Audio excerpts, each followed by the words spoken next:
یثرب میں سیدہ be be Amna کی طبیعت خراب ہو گئی اور مکہ واپس آتے ہوئے دوران سفر ابوا کے مقام پر پڑاؤ کیا۔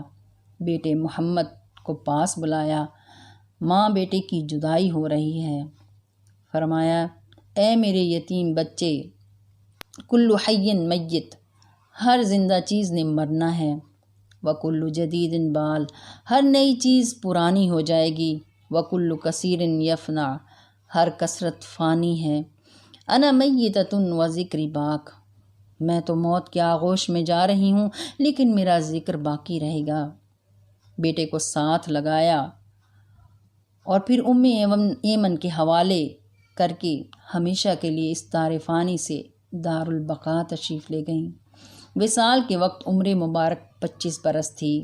ایمن اور 6 سالہ محمد صلی اللہ علیہ وآلہ وسلم نے قبر کھود کر حضرت آمنہ کی تدفین کی۔ ایمن فرماتی ہیں کہ تدفین سے فراغت کے بعد میں نے چلنے کا ارادہ کیا تو دیکھا کہ محمد صلی اللہ علیہ وآلہ وسلم اپنی والدہ سیدہ آمنہ کی قبر مبارک سے لپٹے ہوئے ہیں اور زار و قطار رو رہے ہیں۔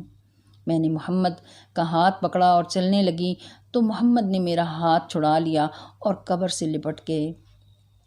3 بار ایسا ہی ہوا، پھر فرمایا، ایمن تم ہی میری ماں ہو۔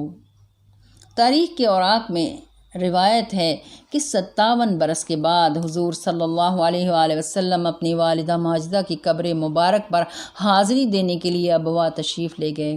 60 سے 70 ہزار صحابہ کرام آپ کے ہمراہ تھے۔ آپ صلی اللہ علیہ وآلہ وسلم نے وہاں خیمے لگوا لیے اور پھر اپنے والدہ ماجدہ کی قبر مبارک کے سرہانے اکڑوں گھٹنوں میں سر دے کر بیٹھ گئے اور بچوں کی طرح بلک بلک کر رونے لگے۔ تمام صحابہ کرام نے یہ منظر دیکھا۔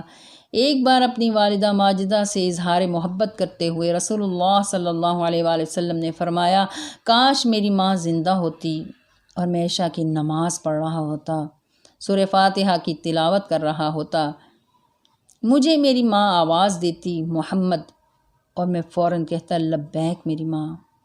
حضور علیہ الصلاۃ والسلام کے صحابہ کرام نے بھی آپ صلی اللہ علیہ وآلہ وسلم سے شفقتیں حاصل کرنا ہوتیں تو آپ صلی اللہ علیہ وآلہ وسلم کی والدہ کا ذکر لے آتے۔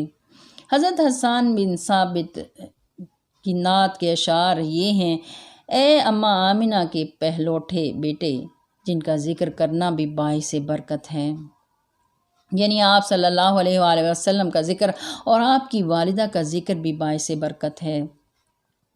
مصطفیٰ صلی اللہ علیہ وآلہ وسلم سے صحابہ کرام روایت کیا کرتے ہیں، حضرت بی بی آمنہ سلام اللہ علیہا کا شرف دیکھیں کہ ماں کے راوی خود مصطفیٰ صلی اللہ علیہ وآلہ وسلم بن رہے ہیں۔ اکثر فرمایا کرتے، میری ماں نے یہ کہا تھا، میری والدہ یہ فرمایا کرتی تھیں۔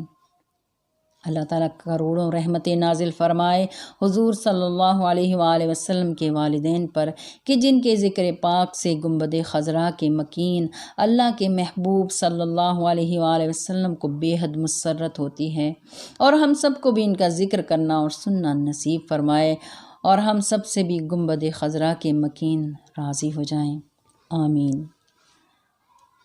بلغ العلا بکمالہ، کشف الدجا بجمالہ، حسنت جمیع خصالہ، صلوا علیہ وآلہ۔